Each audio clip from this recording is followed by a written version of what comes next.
Maiores que os meus, e Ele vai fazer o melhor por mim. Ele vai além do que eu posso ver. Ele faz o que eu não posso fazer. Deus vai cumprir os seus planos em mim.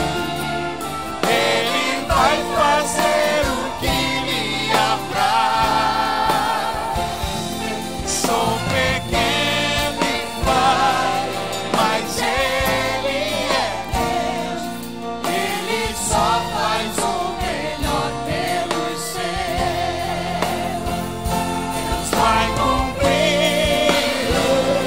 os seus planos em mim. Ele vai fazer o que lhe apraz. Sou pequeno e falho, mas Ele é Deus. Ele só faz o melhor pelos seus. Oh, aleluia.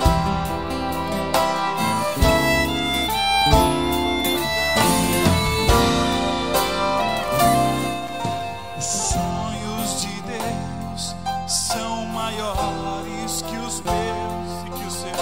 Ele vai fazer o melhor por mim, pela tua vida. Ele vai além do que eu posso ver. Ele faz o que eu não posso fazer. Deus vai cumprir os seus planos em mim. Ele vai fazer o que lhe apraz.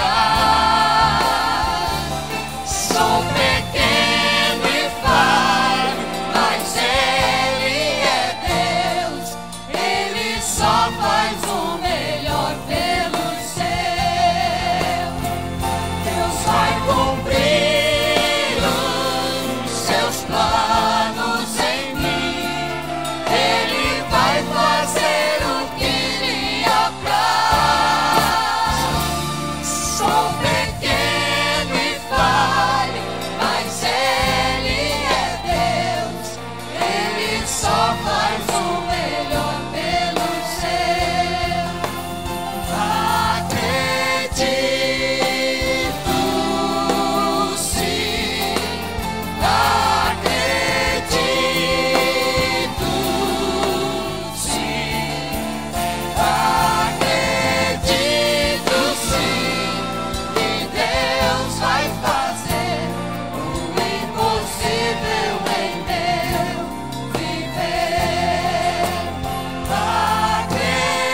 do Senhor. Glorifique o nome dele. Deus está falando contigo nessa noite, que os sonhos deles ainda está em pé na tua vida. Acredite. A igreja. Acredite.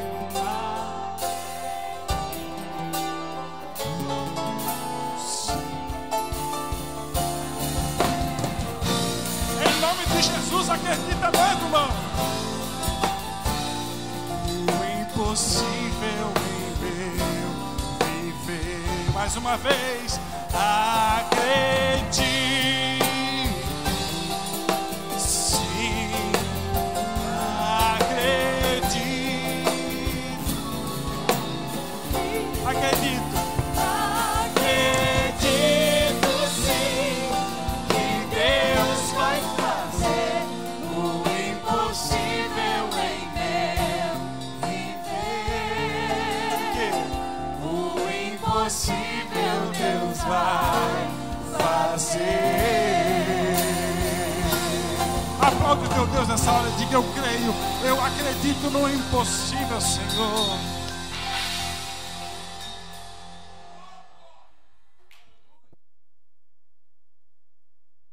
Muito bem, irmãos, a paz do Senhor a todos.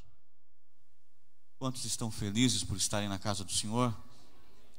Muito bem, quero agradecer ao bem-vindo, poder estar com os irmãos, também ao pastor Cirso, demais colegas e companheiros de ministério, a toda a igreja, no modo geral. Deus os abençoe em Cristo Jesus. Estou feliz de poder estar com os irmãos e compartilhar de uma forma muito singela e também honrosa e não menos responsável de ministrar a palavra do Senhor. Vamos abrir a nossa Bíblia então. Eu quero ser prudente, quero terminar dentro do horário que me foi proposto, e vamos tentar então refletir dentro de um tema e de um assunto que Deus tem colocado dentro do meu coração, tentar aproximar o máximo possível o assunto que temos, a proposta do culto, que é um culto de missão. Podemos não falar de missão propriamente dita, mas vamos falar do nosso compromisso e responsabilidade do reino de Deus. Vamos lá, primeira carta do apóstolo Paulo aos Coríntios, no capítulo de número 3 e no versículo de número 10. Primeira carta do apóstolo Paulo aos Coríntios, no capítulo de número 3 e no versículo de número 10. Alguns anos atrás, o Senhor, pela sua bondade, me deu esse texto, e ele foi de profunda reflexão para mim, me fez pensar, não só pensar, mas refletir, e também reavaliar alguns conceitos que eu mesmo tinha como pessoa, como obreiro, dos meus compromissos em relação ao reino de Deus. E eu vou tentar então compartilhar esse sentimento que Deus colocou dentro do meu coração, que me fez rever algumas situações. Capítulo 3 e versículo de número 10. Acharam? Diz assim o texto: segundo a graça de Deus que me foi dada, lancei o fundamento como um prudente construtor, e outro edifica sobre ele. Porém, cada um veja como edifica, porque ninguém pode lançar outro fundamento além do que foi posto, o qual é Jesus Cristo. Contudo, se o que alguém edifica sobre o fundamento é ouro, prata, pedras preciosas, madeira, feno e palha, manifesta se tornará a obra de cada um, pois o dia a demonstrará, porque está sendo revelada pelo fogo, e qual seja a obra de cada um, o próprio fogo o provará. Se permanecer a obra de alguém que sobre o fundamento edificou, esse receberá galardão. Se a obra de alguém se queimar, sofrerá ele dano, mas esse mesmo será salvo, todavia, como que através do fogo. Mas eu quero ficar com a frase, ou a última frase do versículo 10, que diz o seguinte, aquela frase final que diz o seguinte: porém, cada um veja como edifica. Vamos repetir todos juntos então? Porém, cada um veja como edifica. Amém? Tome assento, por favor. Muito bem. Como disse aos irmãos, então Deus, pela sua bondade, algum tempo atrás, me fez parar nesse texto e refletir um pouco sobre esse texto. Eu estava outro dia em casa orando, e depois da minha oração, nós temos um certo costume, é hábito provavelmente de todos nós, finalizando a oração, momento devocional, você faz uma leitura bíblica. E aí numa dessas ocasiões foi que Deus me deu esse texto. E eu fiquei pensando e refletindo, e o Espírito Santo me fazia olhar intensamente para esta frase, que parece um mero detalhe, mas à medida que o Espírito Santo das entrelinhas foi descortinando as coisas para mim, eu fui podendo entender qual era a intenção do Espírito Santo. O que nós temos aqui, na verdade, é uma parte da carta que o apóstolo Paulo escreveu a uma igreja grega que estava em Corinto. Corinto era uma das principais cidades do mundo grego. Na Acaia existia Corinto e existia a Macedônia. E a Bíblia diz então que, na verdade, a igreja de Corinto, ela é o resultado do trabalho missionário do apóstolo Paulo. A história diz que o apóstolo Paulo, em sua segunda viagem missionária, ele sai juntamente com Silas, leva Timóteo mais à frente e passa por algumas regiões. Orientado pelo Espírito Santo, passa por Tessalônica, ministra o evangelho, sofre algumas afrontas e, temendo pela sua própria vida, deixa Tessalônica, vai até Atenas. Em Atenas, sozinho, ele prega o evangelho, não obteve muito sucesso, sai de Atenas e agora sozinho, ele havia deixado seus companheiros de Tessalônica, ele vai para Corinto. E a Bíblia registra isso no capítulo 18 de Atos dos Apóstolos, que foi a primeira vez que o apóstolo Paulo chega a Corinto. Quando Paulo chega a Corinto, Corinto era uma cidade grande, populosa, de um intenso fluxo de viajantes e de pessoas, e a Bíblia diz que ele conhece um casal chamado Priscila e Áquila, que eram judeus e que compartilhavam do mesmo ofício, que era a fabricação de tendas. Então o apóstolo Paulo se emprega com este casal, começa a trabalhar no ofício de fabricação de tendas aos dias de semana, e nos sábados Paulo vai às sinagogas e tenta persuadir gregos e judeus de que Jesus, da aldeia de Nazaré, era o Cristo enviado por Deus. E a Bíblia diz que naquela época, nós podemos considerar o fato que nós não tínhamos todo o recurso de comunicação, Paulo não sabia como estavam os seus colegas de ministério, os seus cooperadores. E os seus cooperadores não sabiam também como estava Paulo. E Paulo, temendo toda aquela circunstância e o contexto social e aquele mundo de idolatria que pressionava a vida dele, a Bíblia diz que Paulo, uma certa noite, estava orando ao Senhor. E durante o período da sua oração, ele recebeu uma visita, que não era a visita do governador da cidade, não era a visita do procônsul, era a visita do próprio Senhor Jesus, que apareceu para Paulo numa visão e disse: Paulo, não temas, fale e não te cales, porque eu tenho muita gente para salvar aqui nesta cidade. E fortalecido com as palavras do próprio Senhor Jesus, a Bíblia registra que Paulo ficou 1 ano e meio em Corinto, pregando o evangelho e estabelecendo esta igreja neste ambiente grego.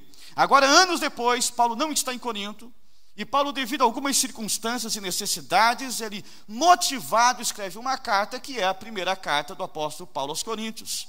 E aí, quando você chega no versículo 10, que é parte desta carta, você passa a entender agora o peso dessas palavras. Ele começa no versículo 10 dizendo o seguinte: segundo a graça de Deus que me foi dada, lancei o fundamento como um prudente construtor. Agora que você entende esse contexto histórico, você passa a perceber a propriedade dessa frase, desta declaração. O que ele está dizendo é o seguinte: ele está refrigerando a memória dos irmãos, fazendo com que eles entendam que o resultado da vida deles também é o resultado do seu ministério. Ele está dizendo o seguinte: segundo a graça de Deus que me foi dada, como pioneiro deste trabalho. E é interessante que ele está exaltando a Deus como principal gestor da sua vida. Ele está dizendo: foi segundo a graça. Se a gente fosse usar aqui uma linguagem mais coloquial, ele estaria dizendo assim: meus irmãos, foi segundo o poder de Deus, foi segundo o auxílio de Deus, foi segundo a graça do Senhor, a capacidade de Deus, a tudo aquilo que Deus investiu em mim e acreditou em mim, foi que eu lancei o fundamento desta igreja como um prudente construtor. O que ele estava deixando claro é que o seu ministério era movido pelo poder de Deus que operava na sua vida. e que Deus havia dado a capacidade para ele começar este trabalho. Na continuação do texto, para a gente tentar simplificar, ele diz o seguinte: então ele disse que ele lançou o fundamento como um prudente construtor, ponto e vírgula, ele diz, e outro edifica sobre este fundamento. Quando Paulo está dizendo isso, Paulo está dizendo o seguinte: meus irmãos, eu comecei o trabalho, mas eu não sou insubstituível. Eu lancei o fundamento. Outros virão após mim e darão continuidade a este trabalho, edificarão sobre este fundamento. O trabalho de Deus é assim. O trabalho de Deus não para. Não existe ninguém no reino de Deus insubstituível. Nós somos substituíveis, sim. Se nós nos omitimos das nossas, não digo obrigações, mas deveres, Deus levantará outras pessoas para ser canal de bênção no nosso lugar. Fique claro isso. E na continuação do texto vem a frase célebre que Deus impactou a minha vida. É quando Paulo diz o seguinte: porém, cada um veja como edifica. E aí eu fiquei pensando comigo o seguinte: meu Deus, ele disse como edifica, ele não disse o que edifica. Aí você pode dizer assim: mas pregador, isso aí é um mero detalhe. Não é. Eu fiz uma pesquisa de 0 a 100 comentaristas bíblicos têm a mesma conclusão. Existe uma grande diferença entre como se edifica e o que se edifica. Ele não estava dizendo o que edifica, porque se ele dissesse o que edifica, a preocupação paulina, que reflete a preocupação de Deus com a sua igreja, estava no fator quantitativo. Quantitativo, o que se edifica. Mas a preocupação de Deus não é que nós estamos descredenciando o fator quantitativo, não é isso. Desde que o quantitativo esteja equiparado ao mesmo patamar do qualitativo. A preocupação não é o tanto que a gente faz. A preocupação primeira deve ser como nós estamos fazendo. Isso não é coisa do Kleber. Isso é coisa da Bíblia. O apóstolo Paulo está dizendo isso. Não é o que fazemos, é como nós estamos fazendo. Porém, cada um veja como edifica. Você pode fazer coisas grandes para Deus, e que faça mesmo. Sempre o máximo possível. Desde que os sentimentos que interagem, as motivações que nos movem, sejam genuínas, verdadeiras, sinceras, descompromissadas dos nossos próprios interesses, que não agradem apenas aquilo que é benefício para mim, mas atendam à vontade de Deus acima de tudo. Então a diferença é muito grande, porque não é o que, é como. Como?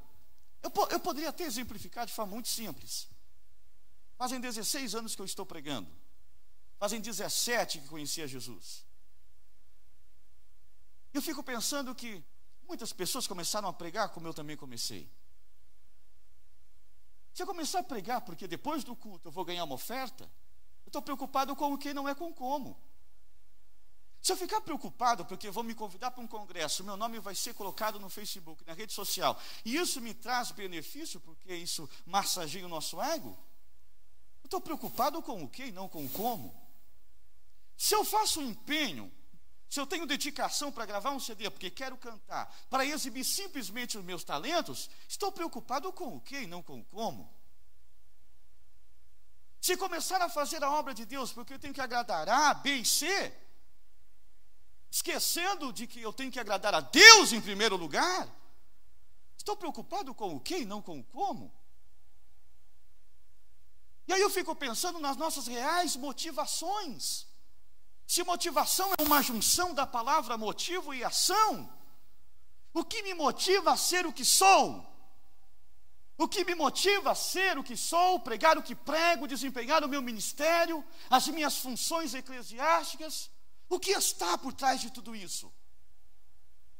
Será que é a minha vontade de ser, de aparecer, de ganhar, de me promover, Ou será que o meu real interesse é agradar a Deus acima de tudo que me capacitou?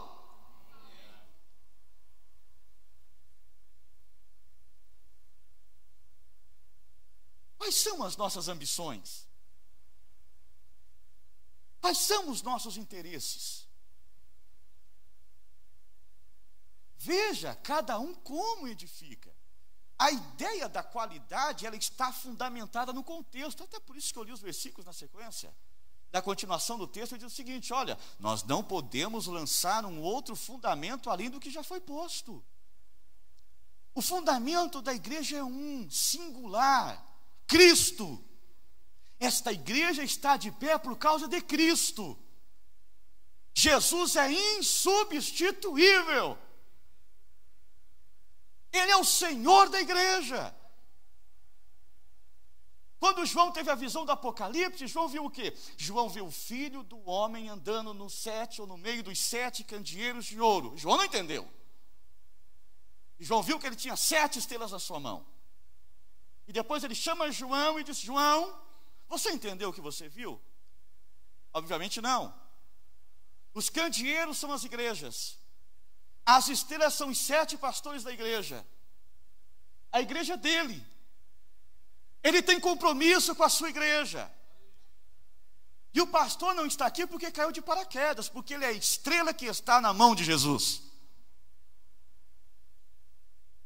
Porém, cada um veja como edifica. Na continuação do texto ele diz: porém, se aquilo que alguém edifica sobre o fundamento é ouro, prata, pedras preciosas, aí você vê uma série de materiais que decrescem em qualidade. Você vê que o contexto está falando nas entrelinhas de qualidade. Se aquilo que alguém edifica sobre o fundamento é ouro, prata, pedras preciosas, madeira, feno e palha, o fogo o provará. Se a obra de alguém que passou pelo fogo passar, sofrerá até dano, mas todavia este será salvo através do fogo. O nosso trabalho será avaliado. Quando ele fala disso, ele está falando do tribunal de Cristo. E o tribunal de Cristo, por sua vez, não é um tribunal condenatório, que tem como sentença e punição o inferno. O tribunal de Cristo, na verdade, é um tribunal colocado para uma igreja já arrebatada. O objetivo primeiro deste tribunal é a avaliação do nosso trabalho. É aquilo que alguém disse aqui, é aquilo que nós fizemos enquanto estivemos no corpo. O Senhor Jesus vai reunir a sua igreja nos céus. Não existe um endereço específico, porque nenhum teólogo de escatologia deu endereço. A única coisa que nós sabemos é o que está no Apocalipse 22:12. Jesus disse: eis que cedo venho, e eu trago comigo o meu galardão, que é a recompensa, para dar aos homens segundo as suas obras. Uma coisa certa nós temos é que Jesus nos recompensará. O nosso trabalho que nós fizemos para o reino de Deus, que aparentemente aos olhos humanos pode ser considerado muito simples, será de forma muito justa recompensada pelo Senhor. Das coisas mais simples, as mais importantes, receberemos de Deus a nossa justa recompensa. Não tenha dúvida disso. Não tenha dúvida disso.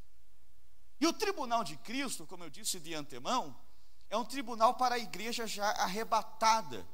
E eu vou tentar simplificar, porque na verdade Jesus fez menção do tribunal de Cristo, de uma forma alegórica, figurada, quando ele fala da parábola dos talentos. E quando ele se reporta à parábola dos talentos, que está no Evangelho de Mateus, no capítulo de número 25, versículo 14, o Senhor Jesus se utiliza deste recurso de comparações, metafórico, e ele se apresenta como um senhor que tem servos, e que ele fala da sua ausência, que é a sua ida, a sua ascensão aos céus, e do seu retorno no período indefinido. E o seu objetivo na sua volta é um acerto de contas com os seus servos. E quando a gente lê a parábola do versículo 14, o Senhor Jesus diz o seguinte, exemplificando o tribunal de Cristo, ele diz o seguinte: pois será como um homem que, ausentando-se do país, chamou os seus servos. Veja que quando Jesus fala disso, Jesus está dizendo que antes de sair ele chama um público específico, definido, mencionado, que ele chama de servos. E aqui está a primeira lição para quem deseja receber uma recompensa de qualidade por trabalhos de qualidade. O primeiro pré-requisito para se trabalhar no reino de Deus, diga comigo, ser servo. Muita gente quer fazer a obra de Deus. A gente quer pregar o evangelho. Muita gente quer ser pregador. Muita gente quer pregar nos Gideões. Só que o primeiro requisito é ser servo. E aqui reside um pensamento muito claro. Servo não tem vontade própria. A vontade de um servo está em agradar o seu Senhor. Tem muita gente que quer dizer vai ser A, vai ser B, vai ser C, mas não é servo. Porque nos momentos mais decisivos, o que impera é a sua própria vontade. Aí não adianta dizer que se Cristo comigo vai, porque você não vai. Você não vai.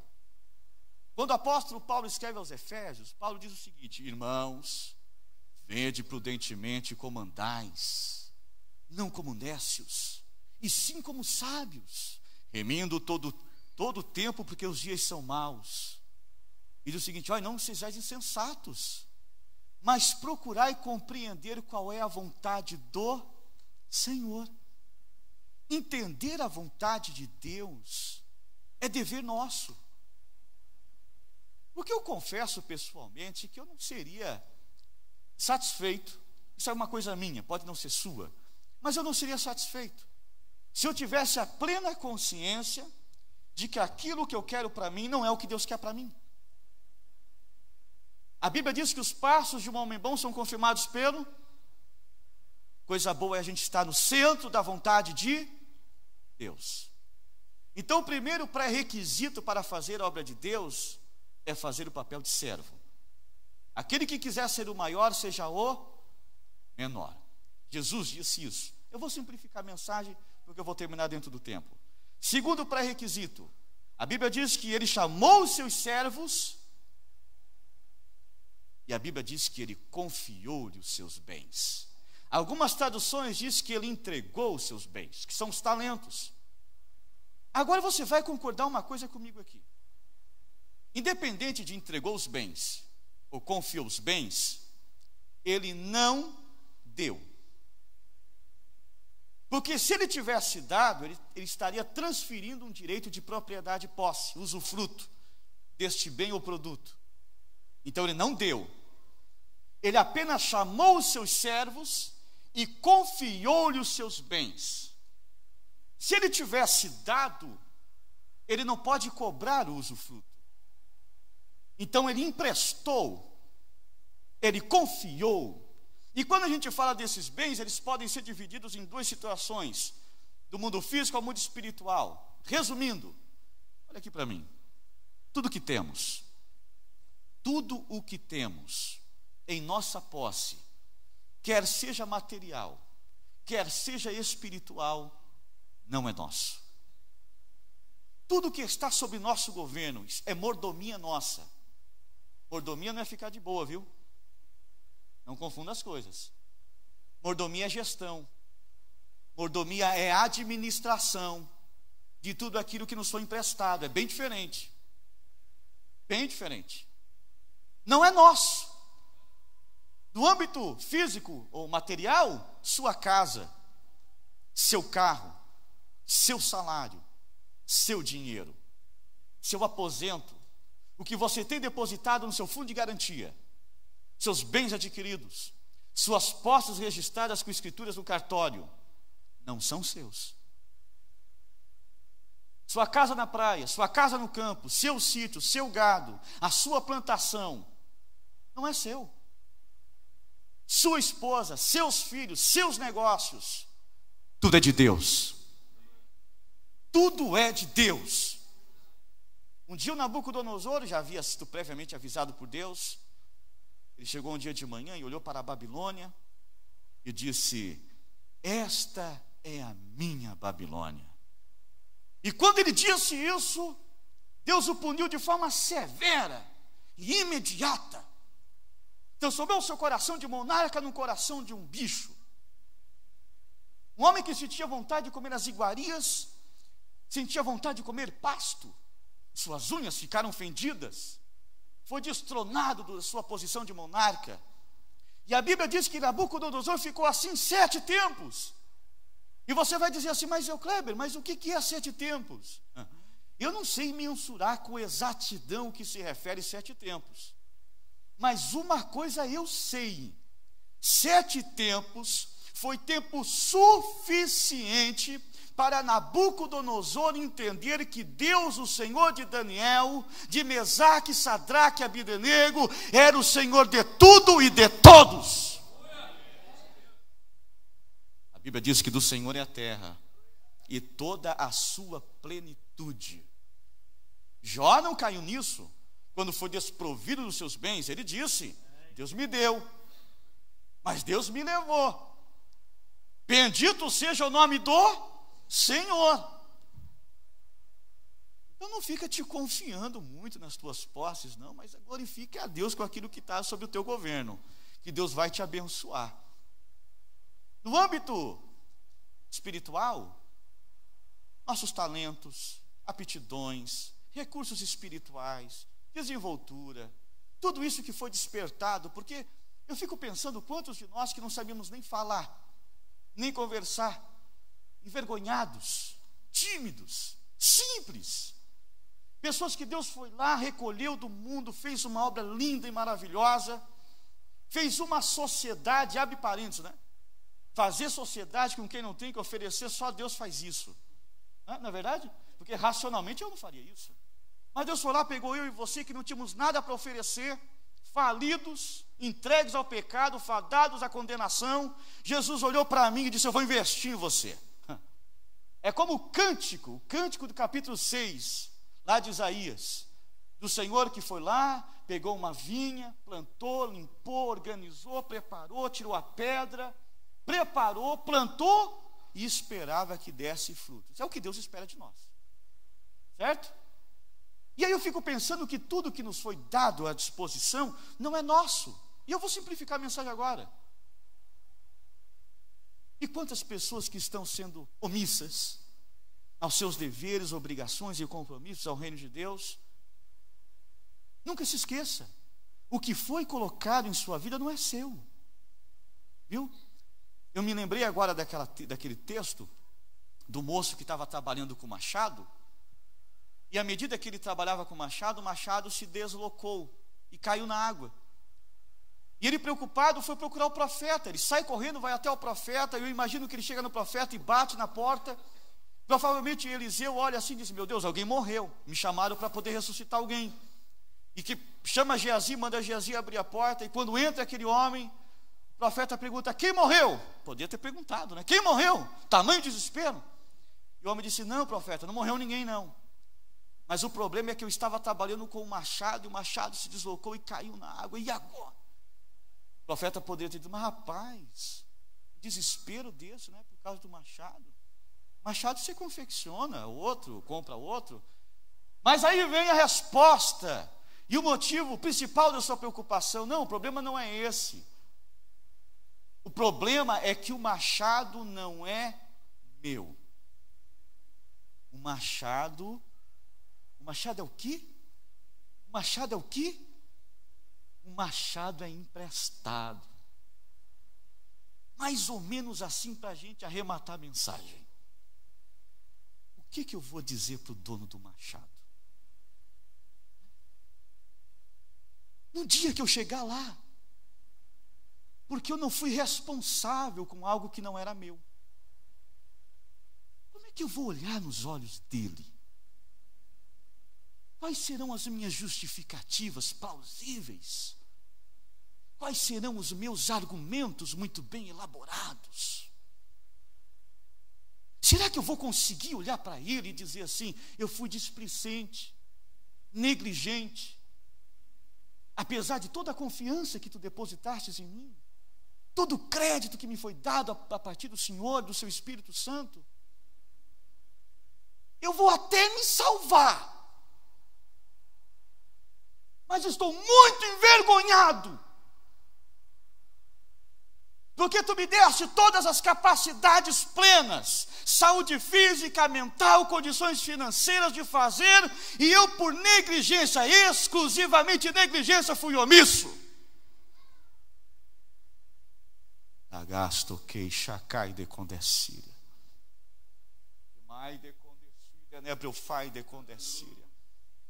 Charai de condecíria, nebrofai de condecíria. Você sabe qual é o nosso maior pecado? Porque existe o pecado de omissão e de comissão. O pecado de comissão é o ato consumado. O nosso maior pecado não é o pecado da comissão.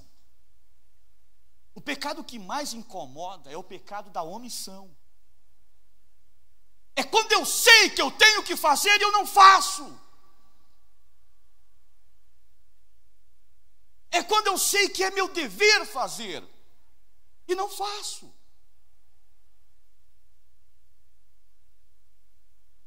E é aí que a gente erra. Mas isso é pecado? É. Tiago disse: aquele que sabe que deve fazer o bem e não faz, está pecando. Infelizmente eu não vou poder pregar tudo. Muito bom. Omissão também. No final da parábola, não vai dar para me pregar, mas no final da parábola, a Bíblia diz que o Senhor volta para acertar contas, que é o tribunal. E ele chama aquele que pegou, ganhou 5 talentos. Não, eu ganhei 5, tu me deste 5, eu ganhei mais 5. Ele faz assim: olha, servo bom e fiel, foste fiel no pouco, sobre muito te colocarei, entra para o gozo do teu Senhor. Disse para os 5, disse para o que ganhou 3, ou pegou 2. E quando ele chega para aquele que ganhou 1 talento, e cavou um buraco e enterrou, achando que o Senhor era homem severo, que colhia onde não ceifava, o Senhor disse assim: agora, olha aqui para mim, olha aqui para mim. Pede graça para Deus, olha aqui para mim. Eu vou dizer uma coisa para vocês, que eu não quero que Jesus me diga isso nunca. Porque eu não vou saber onde me esconder. É Jesus olhar para mim e dizer assim: ó, servo inútil.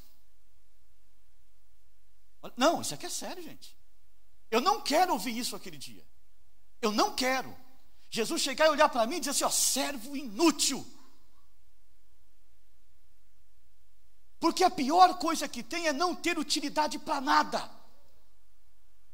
Porque tudo que não é útil é descartado, colocado de lado, oxida, enferruja, vai para o lixo.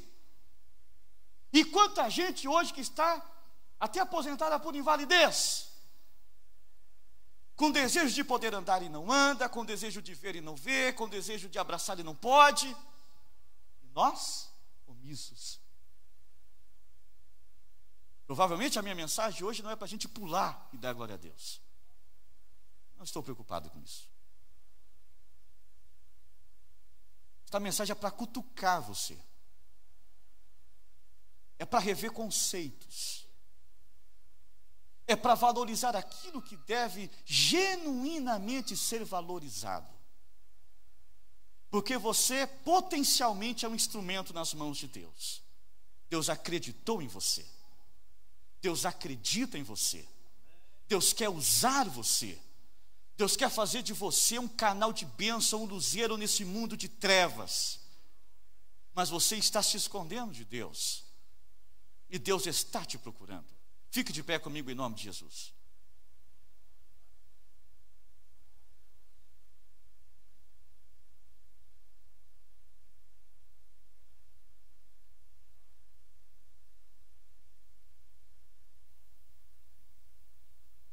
Podemos orar, pastor? Pode? Muito bem. Quantos querem receber uma oração? Se Deus falou com você,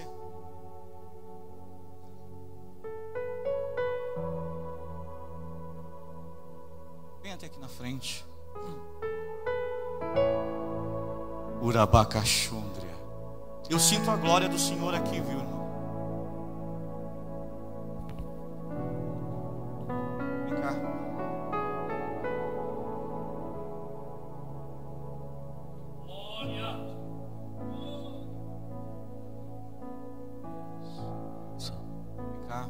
Deixa Deus tocar no seu coração.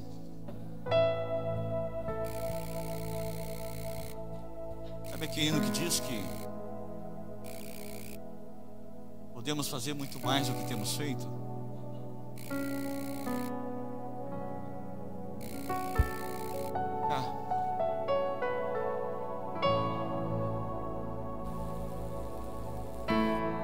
Tem pessoas aqui que não sabem nem onde está o machado.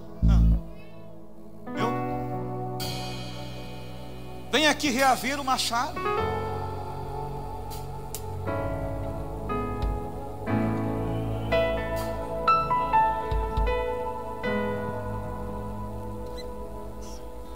Vem cá, vem cá, vem cá, vem cá. Temos pessoas que estão afastadas dos caminhos do Senhor aqui? Tem? Se estiver, levanta a mão. Weber, estou afastado. Levanta a mão. Se tiver alguém afastado dos caminhos do Senhor. Temos alguém aqui que não é evangélico? Levanta a mão. Está nos visitando. No almoço temos um casal. Esse casal que está aqui, vocês querem aceitar Jesus? Querem aceitar Jesus? Vocês querem aceitar Jesus? Querem? Então vem aqui. Alguém vai orar por vocês. Aquela jovem. Você quer aceitar Jesus? Amém? Então vem cá. Chega aqui mais aqui. Isso. Se alguém puder ali dar um abraço nela.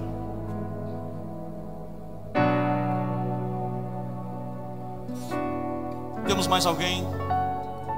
Se Deus falou com você, não fique no banco.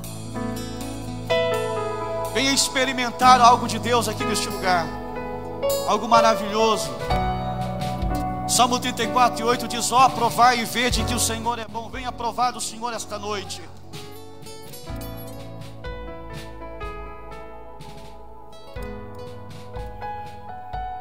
Feche os teus olhos então, vamos orar ao Senhor. Seja uma ferramenta útil para Deus. Soberano Deus e querido Pai Celestial, em nome do Senhor, nós queremos te agradecer profundamente, Senhor, pela rica oportunidade de ministrarmos a Tua Palavra, de estarmos em torno, Senhor, da Tua Palavra e meditarmos sobre a luz da Tua Palavra, sermos fortalecidos pela Tua Palavra, Senhor. Eu te intercedo nesta noite, começando por mim, para que haja um avivamento em nosso ser, um despertamento, Senhor, que comece em nosso entendimento e coração e possa aflorar e possa redundar em glória, em trabalho, em recursos. Senhor, começa a nos levantar em Tuas mãos com o poder que existe em Teu Espírito Santo, movidos por este mesmo Espírito, discernindo no mundo que vivemos, entendendo, Senhor, de acordo com o Teu propósito, à medida da nossa fé, a Tua vontade em nossa vida, a Tua vontade que é boa, a Tua vontade que é perfeita e a Tua vontade que é agradável, Senhor.